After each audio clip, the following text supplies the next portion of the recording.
America's Got Talent Season 8 singer-songwriter Skylar Hicks has been found dead at only 23 years old. In this video, I'll share all the information that we have right now about her tragic. Talented doctor who they say is gone too soon. America's Got Talent died from an overdose earlier this week. America's Got Talent has always been more than a competition. Since its debut in 2006, the show has served as a stage where ordinary people step into an extraordinary light. Bakers, bus drivers, retired teachers, and teenagers with nothing but raw nerve and a dream. Millions tune in every season not just for the spectacle, but for the stories, the human stories, the ones that make you laugh, cry, and believe, even for just a moment, that anything is possible. But television has a way of freezing people in time. We remember them as they were, standing under those bright lights, trembling or triumphant, pouring everything they had into a single audition. What we rarely see is what comes after the cameras stop rolling. The quiet years, the hard years, for some of the most beloved performers in AGT history. Those years were cut tragically short. This is not a list meant to sensationalize grief. It is a tribute, a way of saying that these men and women mattered far beyond their moments on a stage. Their lives were full, complicated, and deeply human, and their absence leaves a silence that no applause can ever fill. Here are 10 beloved America's Got Talent members who passed away far too soon, and why the world is poor without them. There is something uniquely powerful about a teenager who writes her own songs. Not polished, radio-ready tracks produced in the studio, but honest, unfiltered music born from lived pain. That was Skylar Hicks, a young girl from South Carolina who walked onto the Season 8 stage of America's Got Talent at just 14 years old, clutching her guitar like it was the only thing keeping her upright. Skylar had lost her father at a young age, and rather than bury that grief, she wrote it into songs. Her audition piece was an original composition, heartfelt, slightly rough around the edges, and completely real. The judges heard something in her that day that no vocal coach could manufacture: sincerity. She received 4 yes and moved forward in the competition, but more than that, she moved people. Viewers across the country saw a young girl transforming personal loss into art, and they loved her for it. The years after AGT, however, proved difficult. Mental health struggles followed Skylar into adulthood, a reality that her public image never fully captured. She kept writing, kept creating, and held on to music as both anchor and lifeline. But in December 2021, at just 23 years old, Skylar Hicks was found deceased at a residence in South Carolina. The cause was believed to be an accidental overdose. Her passing is a reminder that talent alone cannot protect a person from pain. Skylar gave the world a glimpse of extraordinary courage when she was 14. She deserved the chance to show us so much more. Nashville has always been a city that runs on stories. And Nolan Neal, born in 1980, had one of the most compelling ones. He grew up in the shadow of loss. His father died when Nolan was young, a wound that never fully healed. He turned to music the way some people turn to prayer, with desperation and devotion in equal measure. By his 20s, Nolan was writing, performing, and releasing music. He toured, collaborated, and chased a dream that kept him alive. But alongside that dream ran a darker current: addiction. He battled substance use for years, sometimes winning and sometimes not. What separated Nolan from many was his willingness to talk about it openly, to stand in front of strangers and say, "This is who I am, and I am still here." When he auditioned for Season 15 of America's Got Talent in 2020, he did not perform a crowd-pleasing cover. He performed an original song called Lost, written during a period of sobriety. His voice cracked in all the right places. Judges wept. He received 4 yes and a standing ovation, and for a moment, it felt like the beginning of a new chapter, one where the music finally won over the darkness. It was not to be. On July 18th, 2022, Nolan Neal was found dead in his Nashville apartment.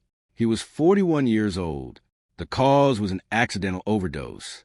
Simon Cowell publicly mourned his passing, as did thousands of fans who watched him lay his soul bare on national television. Nolan Neal's legacy is not one of failure. It is one of extraordinary bravery. The kind that says, even when I am broken, I will keep singing. Some people are born with one gift. Brandon Rogers was born with 2, and he spent his entire life trying to give both of them away. Brandon grew up in Portsmouth, Virginia, in a family that valued compassion above nearly everything else. When he was 6 years old, his mother was involved in a serious accident. When paramedics arrived, young Brandon noticed that they treated his mother with clinical detachment, efficiently, but without warmth. That moment lodged itself in his memory. He made a quiet, childlike promise to himself that day. When he grew up, he would be the kind of person who made sick people feel seen. He kept that promise. Brandon earned his medical degree from the Philadelphia College of Osteopathic Medicine and became a family physician. He worked long hours, checked in on patients after their appointments, and brought a human touch to a profession that can sometimes feel impersonal. His colleagues described him as someone who remembered details, not just diagnoses, but people's birthdays, their children's names, their fears. Music, however, never left him. He sang in stolen hours, between shifts late at night, and one evening he posted a video of himself performing On Bended Knee by Boys II Men. The internet, in its unpredictable way, fell in love with it. The video spread widely enough to reach the producers of America's Got Talent, who invited him to audition. In March 2017, Brandon walked onto the AGT stage and performed Stevie Wonder's Ribbon in the Sky. The audience rose to their feet. All 4 judges said yes. It seemed like the universe was finally turning to face him. On June 11th, 2017, just weeks before his televised audition was set to air, Brandon Rogers was killed in a car accident. He was 29 years old. The hospital where he had trained honored him by establishing a learning center in his name. His patients mourned him. His colleagues mourned him. And millions of viewers, watching his audition for the first time, mourned a man they had only just discovered. Brandon Rogers reminds us that some lives are not measured in length, but in the depth of what they gave while they were here. There is a particular kind of pressure that falls on the shoulders of young people who are good at everything. Emily Gold, a 17-year-old high school senior from California, was that kind of person. She was a leader, an athlete, an artist, and the captain of her school's varsity dance team. By every visible measure, her life looked radiant. When her dance team earned the opportunity to audition for America's Got Talent, Emily stepped onto that stage the way she did everything, with full commitment and a smile that lit up the room. She was the kind of performer audiences immediately root for, not because of flash or theatrics, but because of genuine heart.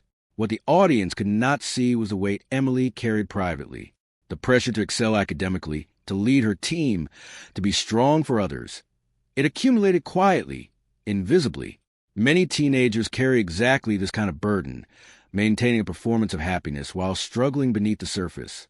On September 13th, 2024, Emily Gold died by suicide. She was 17 years old. The news devastated her school community, her dance team, her family, and everyone who had watched her perform.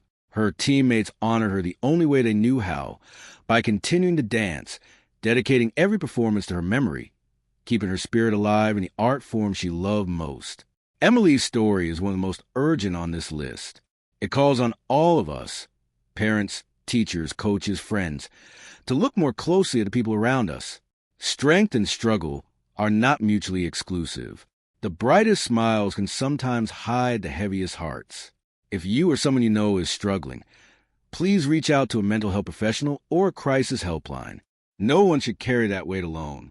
When Bernie Barker took the stage during season 1 of America's Got Talent, he was 65 years old, and he was there to strip. Before you laugh, consider this. Bernie had spent a professional life as a nuclear engineer specializing in radiation protection.